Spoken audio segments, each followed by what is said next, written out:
From Variety, celebrating more than 119 years covering the business of entertainment, this is the Award Circuit Podcast. On this season of Abbott Elementary, Principal Ava Coleman is briefly fired from the school. Star Janelle James is very protective of her character. I know this bitch, and I'm protecting the character, and that makes me, I didn't mean to call her a bitch, but you know what I mean. I did and didn't, but I know this woman and protect the character, and that means I'm confident in my work, and then even better to come the more I lean in. I'm Michael Schneider, and on this episode of the Variety Award Circuit Podcast, we talk to Abbott Elementary star Janelle James about her fan-favorite role of Ava on ABC's mega-hit comedy. But first, on the roundtable, we dissect what just happened with the Warner Brothers Discovery split. Did David Zaslav lose, or is he laughing all the way to the bank? It's all next on this edition of the Variety Award Circuit Podcast. Stay close.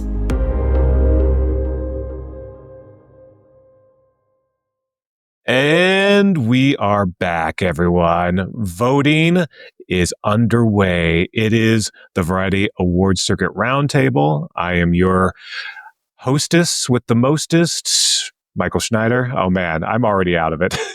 Along with Emily Longaretta and Jess Tanke. Hey everybody, let's get it started. Let's get the voting started. We are heading into the home stretch. It's all this buildup, right? And then suddenly there's like barely 2 weeks of voting. It's not even 2 weeks, right? It's like a week and a half or something. Yeah, I've never been to more events in my life, and never written more in my life, and edited more in my life. And now it's like, all right, now it's a waiting game. So yeah, it's over to you, voters. Do your thing. Exactly. We can't help you at this point. We've given you all the guidance we can. We'll talk a little bit more about that. But first, it's never a dull moment in this industry, because we woke to the news on Monday that Warner Brothers Discovery will soon no longer be Warner Brothers and Discovery. It's something that we'd been expecting for some time, especially after NBC Universal announced that they were splitting their company into two. And so now David Zaslav is doing the same and kicking all those cable networks to the curb, sticking all the debt on top of those networks. For TNT. And just sticking with the good stuff. I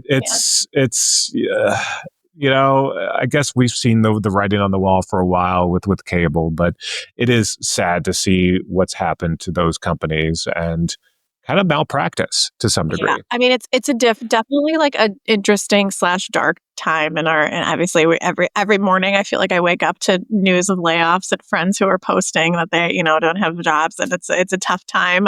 But when something like that happens, where there's like this big split, Mike, I'm curious from you, because you've been covering this a little bit longer than me.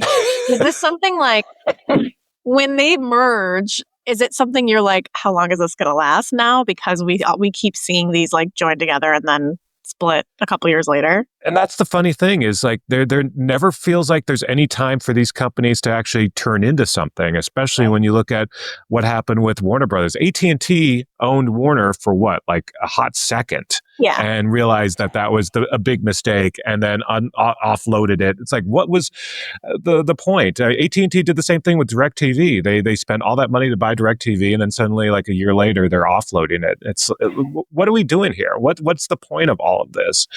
So now that's the same thing with Warner Brothers Discovery. It's, the cynic would say, well, this was the plan all along, is Zaslav just wanted to get his hands on the good stuff, because he knew that running Discovery was a fool's errand at this point, that you can't be a cable first company anymore. And, they tried to launch their own streaming service with Discovery Plus, and that was never going to be enough. So he managed to hook his, wagon to the HBO train and the streaming train there, and now is offloading the stuff that brought him there. But what does that mean for, like, for me, it's like, what does that mean for like HGTV shows? Like shows that are part of the Discovery side and not part of the HBO side. Yeah, and it's a good question too, because a lot of those shows, especially at HGTV and Food Network and Investigation Discovery, they're still fueling quite a bit of viewership on HBO Max. So it's not as easy to extricate that from the streamers maybe they think it's going to be. So there's still going to be a lot of backdoor, back office sort of work between the two sides. They'll probably still, sort of like what Universal is doing, NBC Universal is doing with Spinco or Versant, and the mothership is that they're still going to share, advertising support, HR, a lot of back end stuff. So even though they're splitting into, they're still very much linked. So long term, I don't know what that's going to mean, but keep up. Honestly, it's also like we're in this industry, we're in this business, and we're reading about this stuff and hearing from firsthand from sources. But the amount of people who aren't in this world, like I feel like my parents like have no clue what this means. They have so many questions, and I don't think there's any explanation. It's really hard to explain to people who aren't in this business. Yeah. And I think, for most consumers, it doesn't matter. They're never going to notice the difference in who's owning, Food Network yesterday versus today. As long as Guy Fieri is still out there making his ridiculous concoctions, and he will be. As long as the Property Brothers are still making shows. Yeah. Bobby Flay, whatever. Yeah. Yeah. It's more just, for those of us in the industry and for people who work at these companies as they continue to downsize, what is that going to mean? And there is a little bit of a Pollyannish part of me that says, well, maybe there is opportunity for once you spin off these companies, Spinco/Versant, now their sole focus is USA Network and those cable. So maybe they do invest a little bit more. They're not going to spend a ton of money, but at least maybe they'll do a little more original programming than they had been doing. Yeah. And maybe that's the same with the Warner Brothers Discovery networks. Is once they're separate, then maybe Turner can't completely be a ghost town or a zombie network. Maybe they can be, but maybe there's opportunity as a standalone to at least do a little bit more original fare. It'll be cheap fare. It'll be a lot of co-productions with Canadian production companies and ITV overseas and Australia Stan or whatever the name of their networks are. They name all their networks after like men's names in Australia. It's so weird. It's so also will their email addresses change from WBD? Because I can't do another change. I'm so tired with the email addresses keep changing. Oh yeah. Yeah, it'll be yet another name because now that there's no Discovery anymore. So it's so confusing. And the one thing that Bob Iger over at Disney today said is, maybe that gives us an opportunity because we're not ready to do something like this, which they kind of can't, because if you're Disney, you're going to spin off the Disney Channel? You can't spin off the Disney Channel. That's in the name. Literally. You can't spin off FX because FX fuels a good chunk of Hulu. So yeah, maybe you could sell off the FX channel, but it's not FX at that point. So what do you have left? Maybe you sell off Freeform, but what is that? You can't. Does Freeform even exist anymore? Yeah. So it's like, the Disney can't spin off its cable networks because there's nothing to spin off. You're not going to spin off ESPN, and now suddenly broadcast networks matter again. You're not going to spin off ABC, so that's why Disney won't spin anything off. Yeah. Now Paramount, of course, remains a disaster, and they are going to eventually spin off all those networks because they need to save $2 billion. And how do you do that? They're just in a holding pattern over there until this merge, whatever happens. I mean, they just are literally in a holding, and no one knows what tomorrow's going to be. We wake up I feel like we wake up every day to a Paramount story. Yeah. So it's it has nothing to do with even regulatory approval. It's all about just this fascist government sort of using the FCC as a tool of whatever. But yeah, so it is an interesting time, a bizarre time in this industry, and I keep saying maybe once things settle out, once all these spin-offs and mergers happen, we'll have a period of calm. But I don't know. Instead of survive till 25, it's like wait till 28. I don't know. Oh my God. Look, all that matters is HBO Max is back, and that's the name. And God. Exactly. It's not straight anymore. And all my stories have been like HBO/Max, and then I'm like, but what about shows that were Max originals? Do I still call them? I have so many questions. I'm like, I don't. Yeah, and the Max folks, because I guess right now they technically are still Max, so they're like, no. Like the refer to it as Max. It's not HBO Max yet. We haven't officially made the changeover. It's like, guys. I'm pretty sure any of you that pick up the Emmy issues, I'm pretty sure there's at least one story in every issue that I write HBO Max. And I think, and that's fine because ultimately it will be HBO Max. Exactly. So I don't know. But so yeah, we are in voting time now. Mhm. So vote early, vote often, I suppose. Maybe only vote one time. Okay, maybe Just once. just once, unless you're voting for shows that we want to see nominated. But this week's episode, Clayton talked to Janelle James, who had a fantastic arc this year on Abbott Elementary. Her character Ava Coleman is fired by the school board, and the teachers all rally around her and bring her back. Immediately regretted, of course, but that's the joy of that show. And Abbott Elementary is a show that, continues to be in the conversation, continues to be in the zeitgeist. It obviously will forever be nominated, but it hasn't gotten that big one. It hasn't gotten the big one. And I don't know if there's, we talk a lot about broadcast renaissance, but at the same time, you're not quite seeing that with Emmy wins. I think it's so tough when you have shows like Hacks and regardless of what genre it is, The Bear in the mix to think that Abbott can pull that off. Like Yeah. it's not that it's not as good because we all know it is. It's just as funny and definitely more funny than The Bear.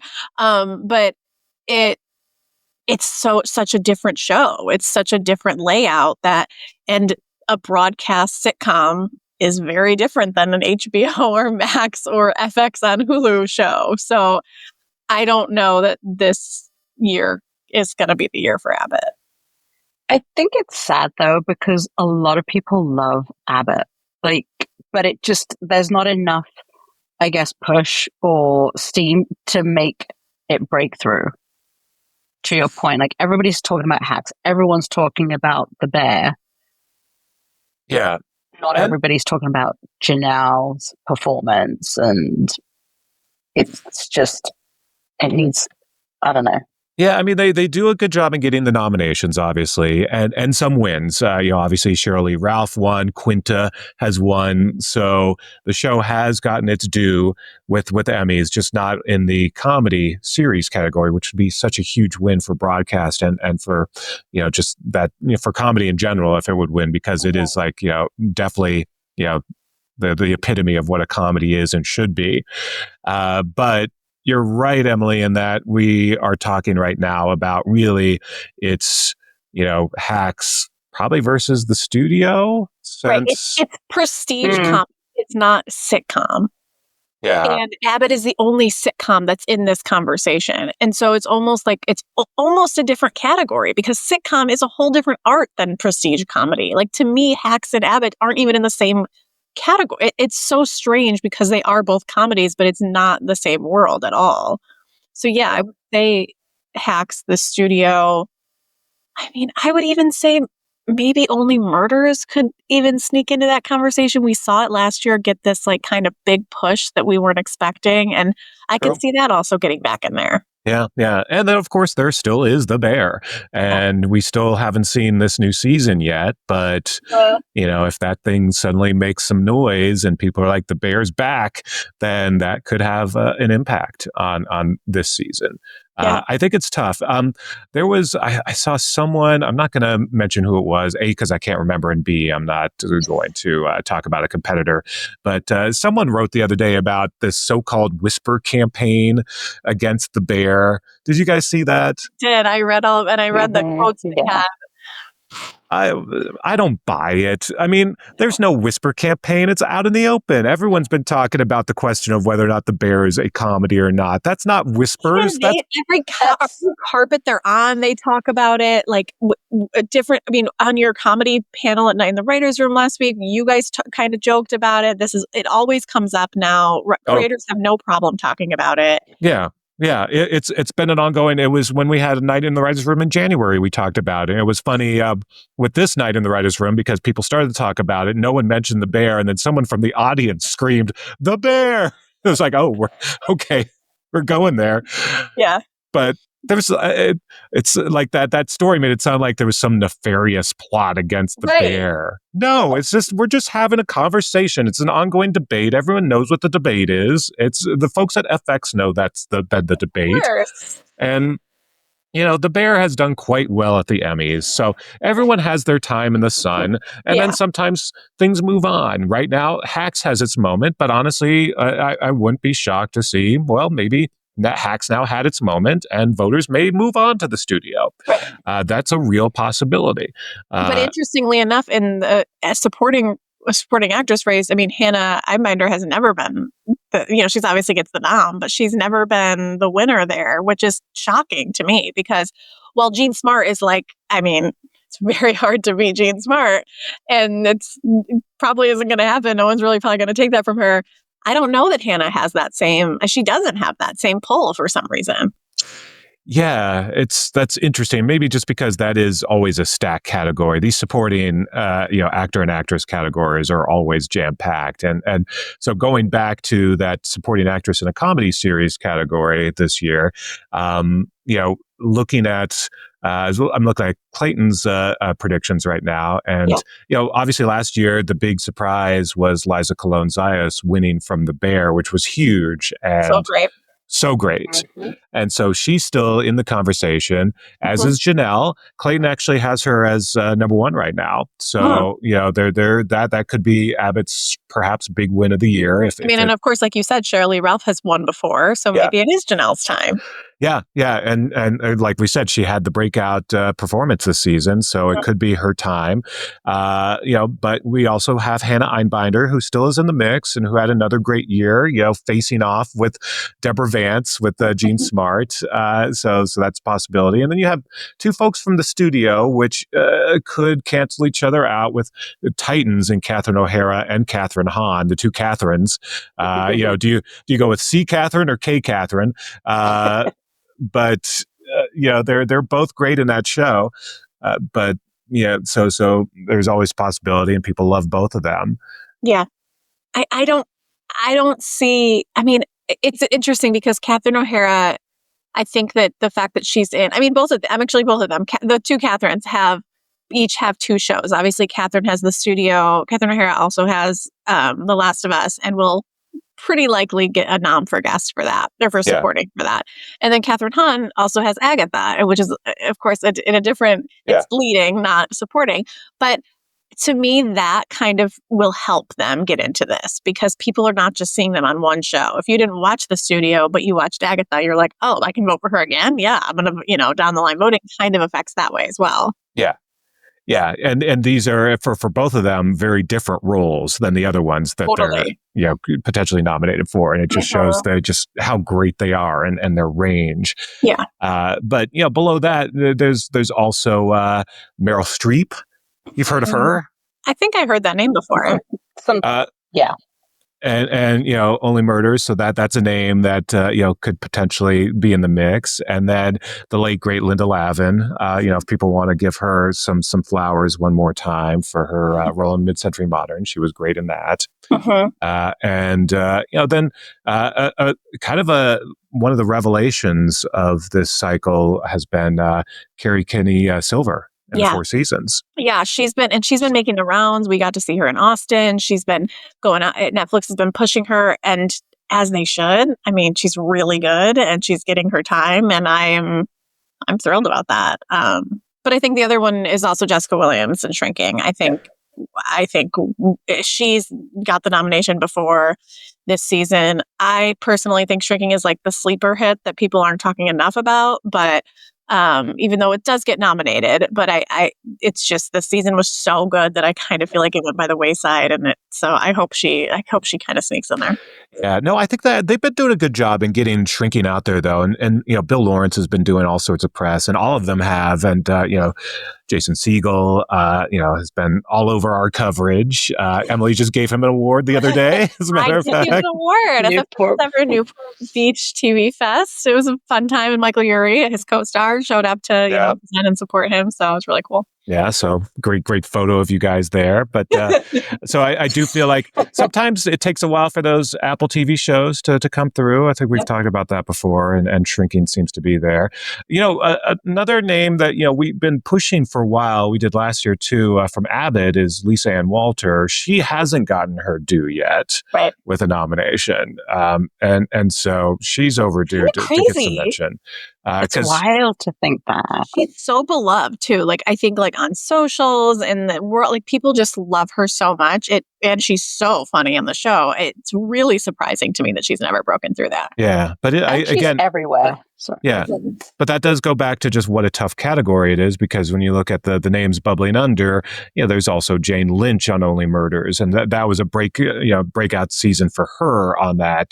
There's Ega Wodum from SNL, Meg Stalter, who also is breaking out on Hacks and had a great year, and Aubrey Plaza from Agatha All Along. I mean, the list goes on and on. So there's any of these people would be fantastic, and we'll find out soon, how many, slots there are going to be. I think Clayton's only predicting 6 this year for supporting actress, which is, a lot less than there've been in the past, as many as 8. I hope we get 8. Yeah. It's going to be tough, but I hope we get 8 because there are just so many people. It's even hard looking at the list of like the rankings to be like, oh, there's people at like 19 and 20, like that. All these people are so good, but it's like, it's such an embarrassment of riches that like, I mean, there's so many people from SNL that could get nominated. I mean, it's just like, there's just a really, really great group. So it's a tough category. Yeah. Yeah. All right. Well, we will leave it there and go on to Janelle. I've got to go back and brainstorm some more names for the new Warner Brothers spinoff. Right now, my idea is Disco Turner. Okay. I like that. Okay. Because it's also kind of like, burn, baby, burn. It's Disco Turner. God. It also says a lot about the state of the industry. Please intro Janelle. I can't. All right, off to Janelle. Bye, guys.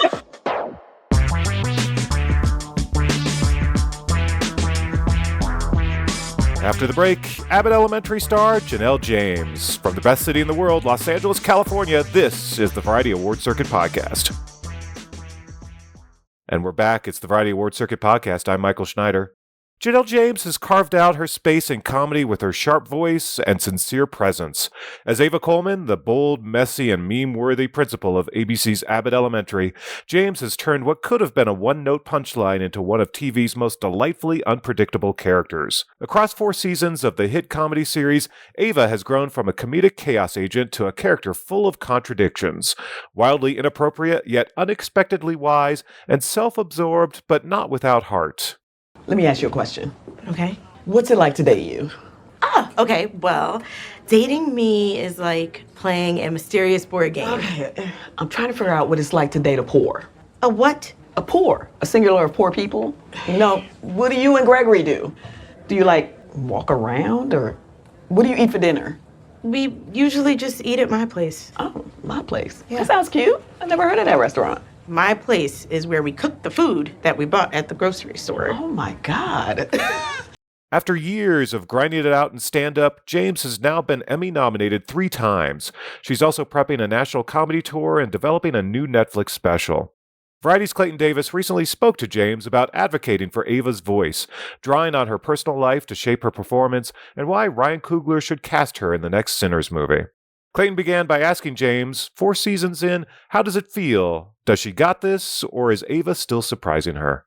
Ava is still surprising me. That's her whole thing. She's surprising. But I do feel like I definitely know who she is now. And I definitely, and I'll say why I say that. Yes, it's getting easier to like fall into the character, but also I am trusting myself more to give feedback on writing and all kind of things that I originally would not have, for season 1 would not have had any input. But now I can see things and know that that's not how she would respond, or that's not something she could say. And that's because I feel like I know who this lady is now. Yeah. Do you feel like you know a real Ava in your life? We all do. Yeah. And the people who don't should get more friends. But yeah, sometimes, especially in the earlier seasons when people would say like, oh, she's a caricature, as if this is just something that Quinta made up, like this, what's the word? I'll be trying to say big words and then forgetting them.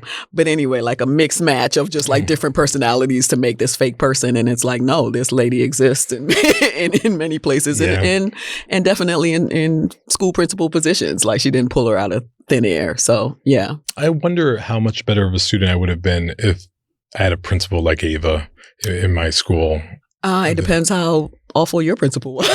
So I don't know. Well, in elementary school, like she was like non-existent. Like like no one really. Yeah, I don't even remember. I don't remember. Yeah. I'm also one of those inner city like public school kids. So like I went to Catholic school for the first few years in the Bronx, Condolences. and then I went to Jersey, and then I went to public school, and then they were like out of there.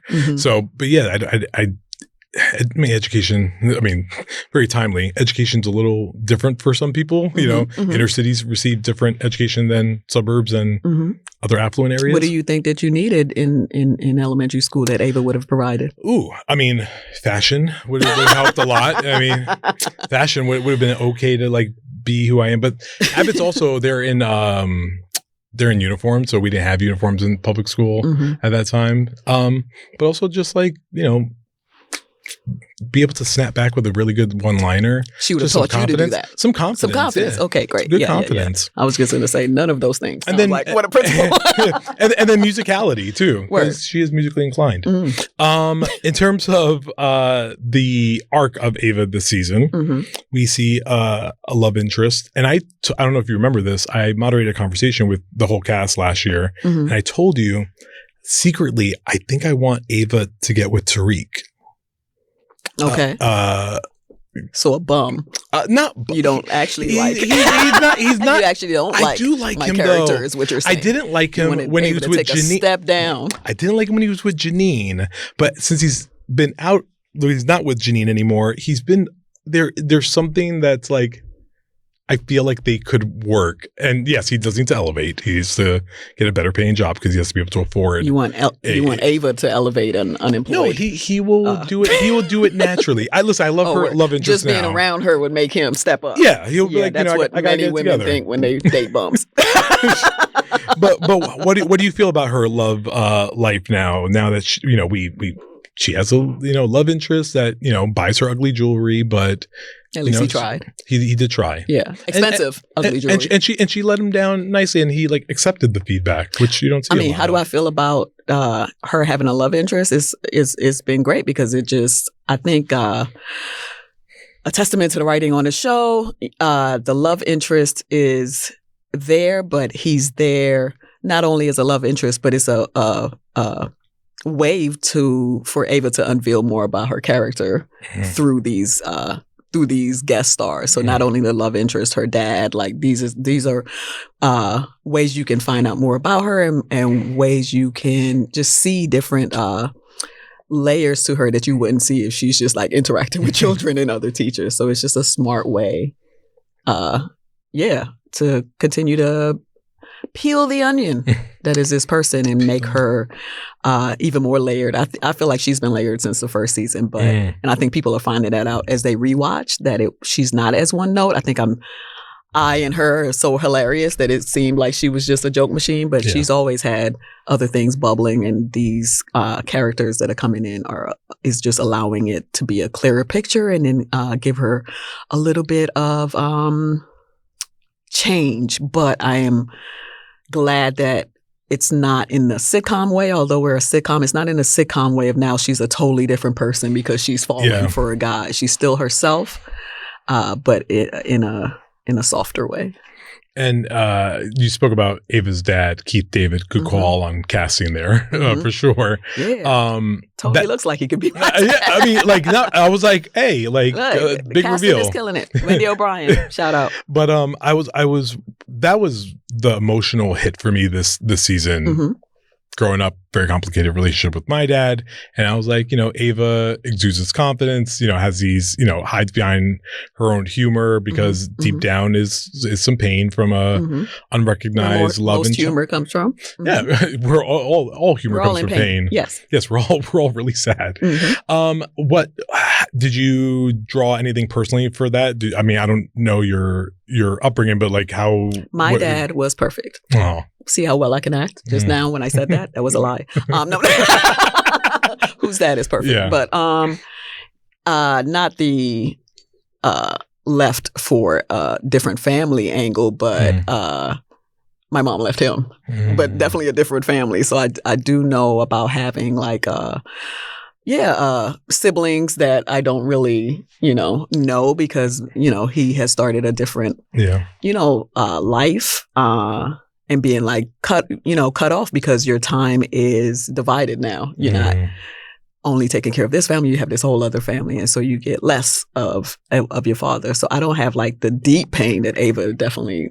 It seems as if Ava's dad left totally and started a new family, which is like super, super painful. But so I have my own to draw on. And then also it's not a uncommon story. You know what I mean? I know friends and people, and I've seen this story before of the dad that cuts loose. Yeah. And how people carry that into adulthood unknowingly and how that affects their relationships, from then on if they don't come to terms with it and heal. Yeah. Well said. Look at that. Thank you, bestie.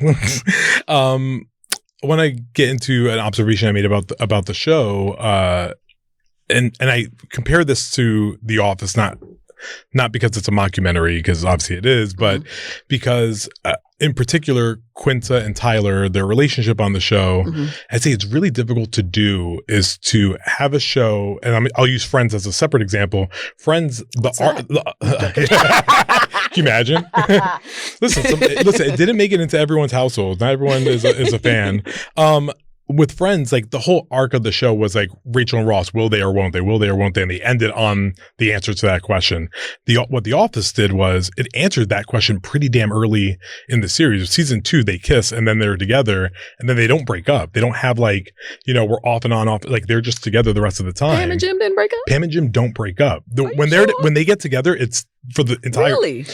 Andy didn't come back.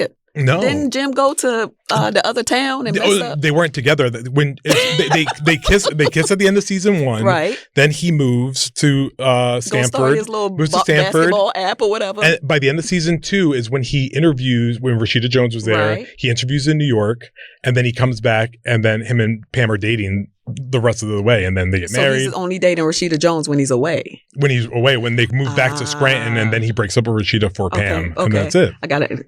Time for a rewatch, it sounds like. Well, yeah. But what it feels like is that Quinta seemed to duplicate that because they were together by the end of season 2. And at this season, I kind of thought like, oh God, they're going to break up at some point. And they don't. And it's when a series does that, then you get to explore all the other characters and love relationships. That's why I was so excited by you, was because we're not focusing on like the central love story that is about it. We're now giving the other characters. So you, Lisa with Mike O'Malley, Cheryl Lee Rouse is about to be a grandma, I think, on the show. So everyone's getting their own separate arcs. Is there an arc that you really want to see explored that hasn't been explored yet with any of the other characters? Jacob. He got a little taste this year of him getting over his ex by seeing him with someone else. It sucks that has to happen for a lot of us, for us to move on. And then sang Papa Roach. And then sang Papa Roach, got that angst out, macked on a new guy, and seems to be, talked about moving out from Lisa, becoming, quote unquote a man. His own person. And so, I'm excited to see where he takes that.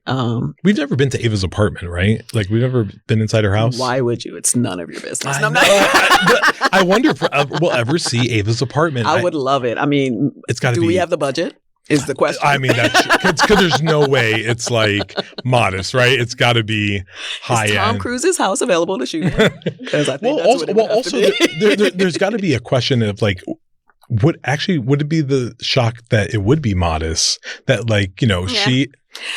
Here's why I say that. I know a lot of people this season when Ava gets fired, which was a big deal and made me so happy. The reaction to that when she gets fired, I saw people almost wishing that she would be despondent, that when Janine came to see her thinking it was her address, and she's like, oh, it's a P.O. box, that somehow I had been, Ava had been living in this P.O. box address, and she really isn't as fabulous as she is. But again, if you've been paying attention, she's been hustling since season 1. She got 9 side businesses, and then it's revealed that she wasn't sad at all, kept it moving, made it to even a more lucrative position as a motivational speaker. And I just think it's knowing women like this, and me being that myself, a hustler, it's good to see that, someone who is not only talks about it, but is about it. I think it's too easy to be like, oh, she's secretly a loser. It's okay to see a woman that ends up on top because of her own street smarts, which I think is a type of smart that is not lauded enough. Street smarts. Ava's going backwards. She has street smarts, and then now she's more into learning. She went to Harvard and all of that. But she, probably because of her dad leaving, has always been upwardly mobile and knows how to make money. And I think there's a big difference to be said. There's a difference between being a hustler and being like a bullshitter. Right. I'm glad she wasn't a bullshitter. Yeah. I feel like that would have been the easy way. Like, she's a hustler, she's a survivor. Like, that's why she said, no, that's not why. No, she's not a bullshitter. She's not stealing people's money. She said. She'd be lying, but it's for the benefit of also making more money. But also, I think when Ava does get fired, and I was really intrigued by that arc, because then it was like, okay, what do we do with Ava now? By the end of the season, it really just establishes that maybe the secret all along is that she loves this job. What a smart way to do that. Like, oh, not only did she sacrifice herself for the teachers, in particularly Janine, because I always feel that that's one of the more important relationships on the show, is between Ava and Janine. It starts with Ava. It starts with Janine and Barbara being her like pseudo mom. Then Janine goes to the district. She gets some more confidence. She gets a little street, some more style. And as the show goes on, she's starting to dress more like Ava, and then we have a conversation where Ava and Janine has a conversation where Ava asks Janine for advice. And then Janine reveals that she's dressing better because Ava has given her advice. And now Janine, Ava is always like talking shit about her, and saying the meanest things to her. This season, Janine is like clapping back. You know what I mean? She's like finding herself through observing Ava. So I feel like their like sisterly, big sister, little sister relationship is like one of the, outside of like O'Shawn and all of that, that's the main, outside of her and Gregory, that's the main relationship for me on the show, and the most interesting. Just watching Janine evolve into Ava, and Ava kind of evolve into Janine, caring more about the school, caring more about the students, and Janine like really finding herself as a teacher and bad bitch. I love it. Bad bitch energy. Yeah. The staple of every good sitcom is always when the first kid comes along, when there's an actual kid that's infused into some part of the show, whether it's like an accidental pregnancy or actually a marriage or something that happens. And I've been, I was asking, who would be the first character you think that has a kid? Hopefully on this not me. show? My wardrobe alone. I am. I'm not ready for maternity wear. Ava would be peak Ava pregnant. I mean, definitely. During the school year too? I really hope she's one of those, like, I didn't know I was pregnant women who continues to wear bodycon dresses and just pops out again in the bathroom one day. And continues to hide it the entire time. Yeah, that would be funny. Yeah. I have no idea. By the way, I just want to say that I have no idea what the story is. But yes, that would be funny and surprising that Ava would be the one. And I think, just how her and O'Shawn are moving in a quicker way than the whole we had our will they, won't they, but it was very resolved. Yeah, they will. Basically by episode 4 or whatever. Yeah. So who knows? Yeah, that'd be interesting. Of course, Janine would be a great mom, but I feel like she would leave teaching for a while if she had a baby. I want to see. Nobody wants that. I want to see Chris Perfetti adopt on that show. I think that'd be cool. Like if that's like his couple gay dads, or if he moves out and maybe just decides he wants to adopt and just be a single dad. I wonder how that would. I would love it if it's an older child. Not necessarily a baby. And I feel like there's been hints like they could do something like that. I'm Look at pitching this. out here. Is this the writer's room? Wait, season 5 start. You guys start filming. Yeah, get you soon? a young adult mentor. That also resolves his whole need for like guidance to have a guidance counselor or feel like he can fill that position in a kid's life. You know, something that's even more than teaching. You know, more life guidance. I guess that's what guidance counselors do. Yeah. Tatiana Ali's principal character from the other school. Are Ava and her like secret best friends ish now? No. I think it was just kind of the right thing to do was try to get her back. I think you mean her coming into the vent? Mutual respect, I mean, maybe? Tatiana Ali was getting tomatoes on the street, so I'm so glad. I'm so glad we resolved that so people can get off her case. Yeah. But two big events this year: Last of Us, Pedro Pascal being killed off, and then Ava getting fired. Tatiana Ali and Caitlin Dever both have been taken incoming. Woo. Good, I like it. Yeah, they were going after her. Stop that! It's a TV show. Anyway, but no, I don't think they're secret best friends. I love that she's my nemesis. I think she's so good at it and surprising because she's so sweet. But even in the moment of acting with her, I'm like, dang, this lady, you know, this character she does nice mean so well. I would not want that to go away so that we can be friends. I love our like cutting conversations. I want to always get to know my guests, and I want people to see them as real people. Listen, as I know everything about you because again, we're best friends. Facts. But as you were growing up, can you tell me about what inspired you to get into this? Like, do you remember the TV show or movie that did it for you and you were like, yeah, I want to go be funny in life? Nothing. I totally just fell into this. Accident? By chance. Yes. But do you remember? People don't want to hear that. But was there anything that you watched, like looking back, hindsight being 2020, that you were like? Nope. I wanted to be Madonna. And I'm still not. So don't follow your dreams, I guess. Just let the universe take you. What's the best Madonna album?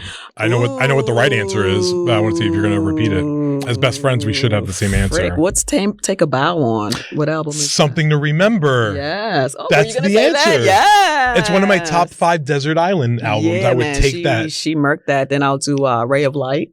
It's good too. Then I'll do what's the one with Erotica? With Jump. No, I love the time goes by so slowly. Keep going. Every little thing that you say you're do, I'm caught up. I'm caught up on you. Like that disco era's album was great. More current than her old ones. Then what did you say? It's on Confessions on a Dance Floor. Confessions on a Dance Floor. That's when she was like ripped. Erotica is I think I was so young when that came out, I couldn't really enjoy it. You know, at the time. Yeah, well, I mean, as you know, I'm very young. Yeah, and so it's 1992, and it's my oldest brother was gay, and then you definitely it was all over the house, and like that's why I know like Ace of Base, Madonna, like all that stuff. I'm gonna go re-listen to it because I know that was her real like freak nasty era, and I was too young to really appreciate Truth or Dare, man. It's like Truth or Dare. It's all about it. Yeah, I wanted to be Madonna, but comedy and even acting, really by chance. I started comedy because a guy handed me a flyer for open mic one day, and I went.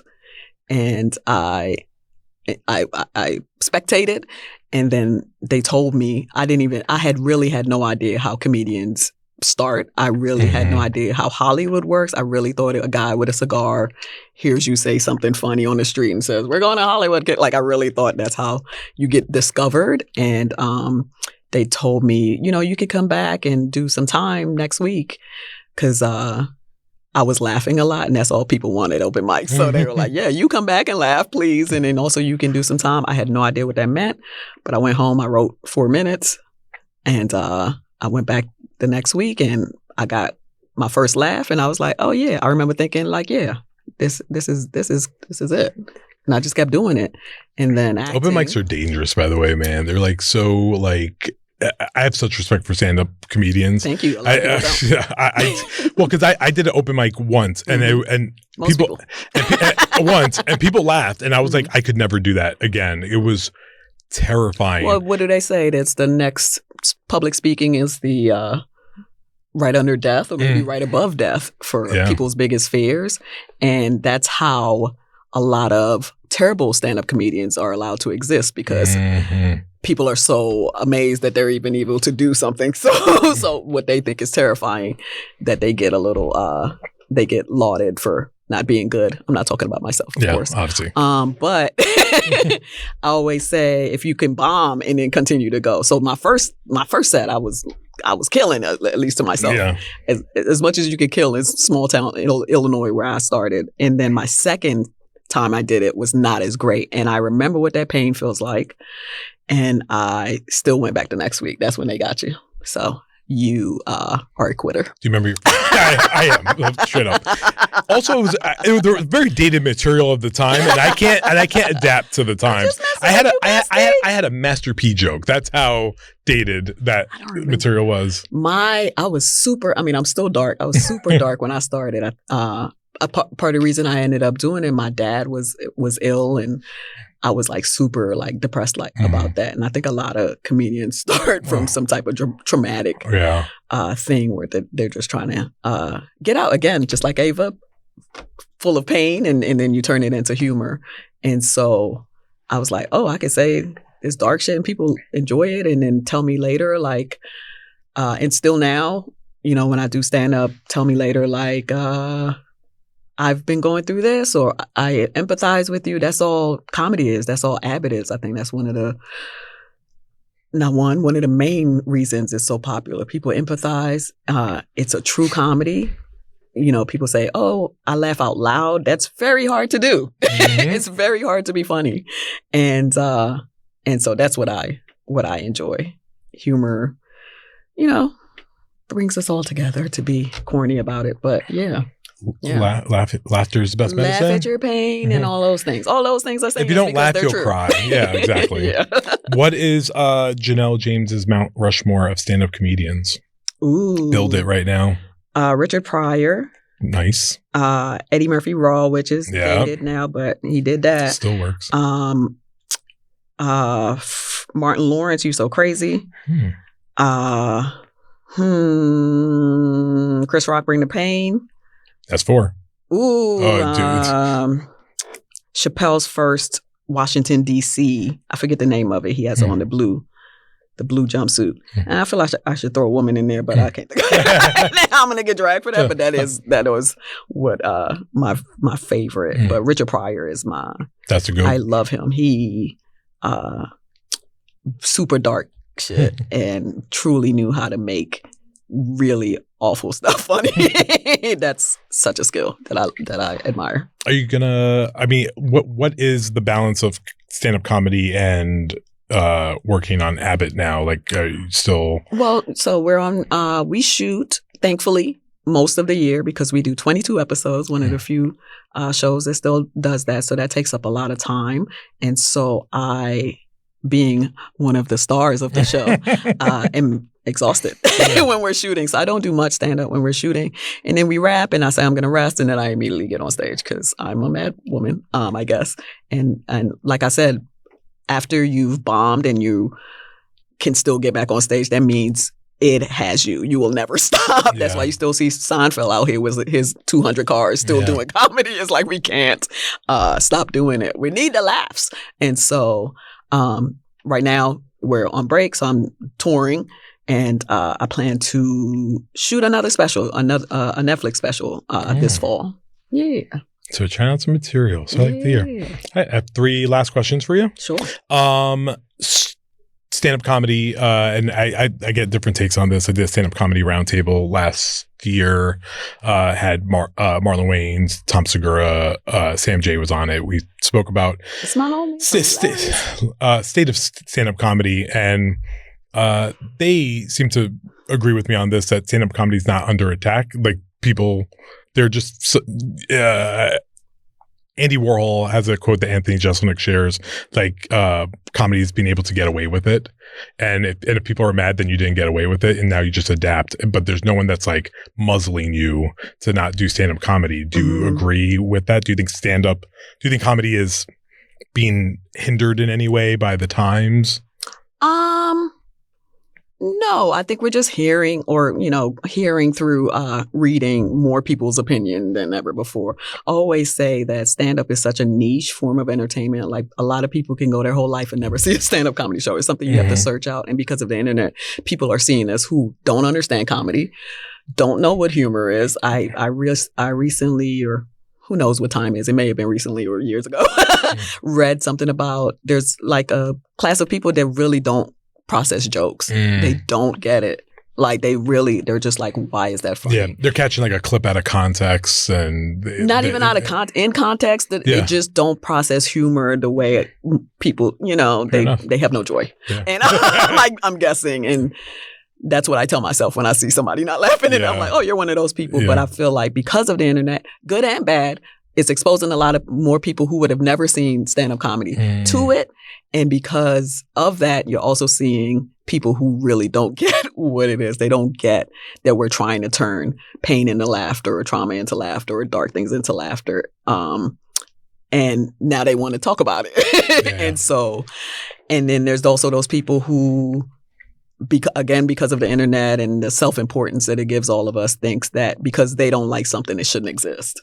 So that would be the attack, but it doesn't stop me or Sam J or any of those people from what you're saying from performing. It may stop me from being able to be on a PG-rated show like Abbott Elementary if I don't watch myself. It might. Can I curse on it? Yeah, you curse what you want. It might fuck up my other money. If I'm not smart, and it's, again, those same people. Like, I didn't like what she said. She should not exist. That's what's happening. People whose opinions you would have never even taken into account or cared about. And I still don't. But the people I work for may. So that's the line that we're walking. So accountability is still obviously on the table. You have to adapt to what that. Yeah, sure. I'm one of those. Everything is funny. I truly believe, unless you're one of those people I was just talking about, you can see you can see the intent.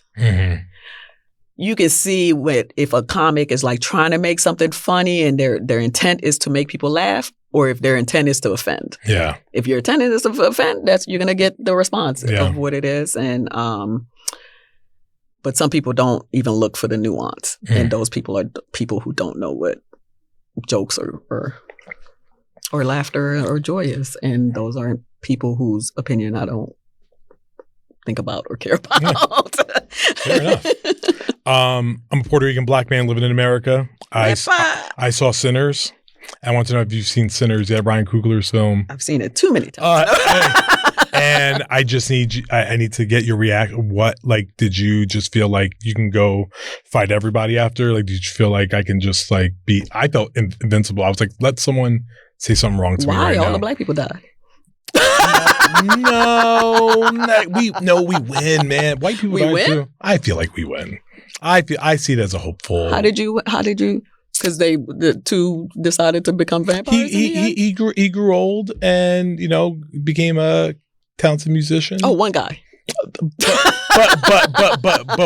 But Haley Steinfeld is just stuck in her the one drop. Yeah, one drop. The one drop.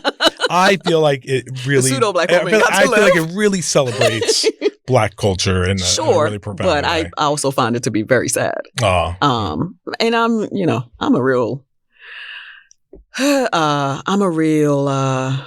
serious person, surprisingly, to a lot of people. And so I hate when people walk around like, oh, I'm a empath or whatever. Yeah. I never like to say that. And I think because it's true. So movies like that, I know that people found joy in it, but I left the 3 times that I saw it pretty bummed out because it was just another movie of where we do not win. We do not win. We see these brothers, they overcome odds of escaping slavery, go to the North, they come back with their own money. They do it in a way that this is the only way they're allowed to do it, which is unlawfully. They come back, they open their business, and here come the the vampires. You know what I mean?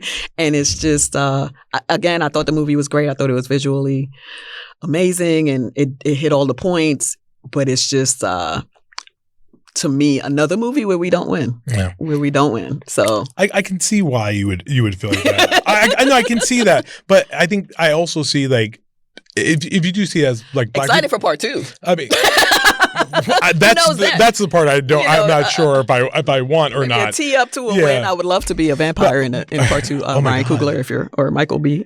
I love vampires, and so Michael B. Yeah. And what do you say? And Michael B. Michael B. Jordan. Yeah, I love Michael B. Jordan. Oh, you love Michael? Okay. Yeah. I mean, I do too, but I didn't say that. Don't try to start stuff. But yeah, I would love to. I love vampires. That's my. You make a good vampire. I know. Yeah. Thank you so much for saying that, Bestie. We could have put you in Vampire in Brooklyn. You could all of those. Great. I love the lore, like for real. Anne Rice, all that. Even the white ones, even the Transylvania, even the Draculas, the originals. Yeah. So I would love to if that's happening, and it does seem like Ryan is setting up his own franchise. So that would be cool. Let's do it, Ryan. She's available. Yeah. We hang out. 3 months of the year. 3 months of the year. And we can get a quick shoot. We get a quick shoot. And the last question, Abbott, season 5. Don't tell me everything. Just tell me what happens at the beginning. Because I know nothing. You know nothing. Right? Do you know they're writing right now? Is that where we are? I don't know if the writer's room started just yet. Have they? Do you know? I'm talking to my publicist. Mm-hmm. I don't think so. I think they start soon, though. What are we, May? Yeah, they start soon. They start this month, but I don't know, and I never know. And I try not to know. Not even not to know. I'm minding my business. Like, I'm trusting the process. They've been killing it. I don't ever feel like they need my input. Again, this past season, I've had a couple. I've always done what's on the paper, and then I say, and then if someone asks, hey, Janelle, you want to, then I'll, oh, well, I think da-da-da-da-da. And then I wait just like everybody else and I find out just like everybody to see what they've chosen. This season is the first season where I've been like, I don't think Ava would say that. And I'll give you an example to close out the show. Yeah. So in the final episode, the season finale, there is a scene with Ava and O'Shawn where she, at the end, after the whole earring debacle, says, maybe I'll keep you long term. Mm-hmm. So on the paper, damn, I wish I knew exactly. On the paper, it said something like, maybe you want to go out with me. So maybe you want to go out with me long term. Like, that's how she's saying it. And I was mad all day. Mm-hmm. Like, usually I'm like, because she seems so like unconfident. Ava would not ask a man, and whether she's or beat around the bush about it. Beat around the bush. Yeah. A pleading tone. I hated it. And, I forget who wrote that episode. And so all day I was like, I don't like this. I'm telling everybody, but I also hate when someone says, I don't like something and then they have no suggestion. It's like, so what, you don't like it? What would you do? And they're like, you know what I mean? What do you have that's better? And I couldn't think of anything. And so, and then also the writer told me, yeah, I wrote this episode, but this is a Quinta line. Usually I hear that. I'm like, oh, well, the boss said, this is what I say. And we said it. And then we shot the scene and Randall, who is our main producer director, was directing. They sent the kids away. Cameras were breaking down. And I was like, wait, I got it. And he runs over. Because I felt like he also heard me all day. Like, I don't like this line. And he also trusts me. Randall is one of the main directors who are like, Janelle, what would you say? What do you think? In season 1, when I said, they eat the hottest people first. Let me back my tasty ass up. That was my first improv on the show, and that was Randall who asked me to for my input. So he was like, "What would you say?" And I said, "I feel like she wouldn't ask. She would say, she would do it in a passive aggressive way of demanding, like, yeah, we're gonna be together. Maybe I'll keep you long term. Maybe I'll keep you long term." And that's kind of like, that's asking, but it's also like, it's my decision in the end. That's more of an Ava line. And he got everyone back together, called everybody back, lights back on, camera on. And we did that. We did the scene and I said that. And then Matthew Law, who plays O'Shawn, improv'd, maybe I'll keep you long term, which I thought was perfect because then he looks less, he's not weak. Yeah. Because if he then said yes, Ava would be like, yuck. Yeah. you folded too easy. Yeah. So that all worked out. And then again, I don't know until I see it what they've kept, and then they did. So that made me very happy. And to bring it back to your first question, I know this bitch. And I'm protecting the character, and that makes me, I didn't mean to call her a bitch, but you know what I mean. I did. But I know this woman, and protect the character, and that means I'm confident in my work, and then even better to come. The more I lean in. I think 10 seasons of this is appropriate. Okay. Yeah. Definitely having a baby then. I was like, we gotta get a kid at some point. Well, Bessie, this was the most fun I've had all day. Oh, word. And what else I you think do? nothing else. Actually, I got another interview today, and then I got Beyonce later. I have to go, hang out with her. That's gonna be lame. Yeah. My first Bay concert. But listen, I think you are very, very talented, and I think and attractive, very attractive. Thank you. If the Emmys don't act accordingly this year, I'm gonna write a strongly worded letter to I appreciate somebody. That. We all know the power that you wield, and so don't say that. They will rule the day. That your publicist is hearing that, and they're gonna use that on me, like the power that you yield, Clayton. It really does matter when you say or don't say something. Can you CC me on that? I will. I'll CC you on. Okay, for sure. Great. That's Janelle James, star of ABC's Abbott Elementary. Catch up on season 4 on Hulu.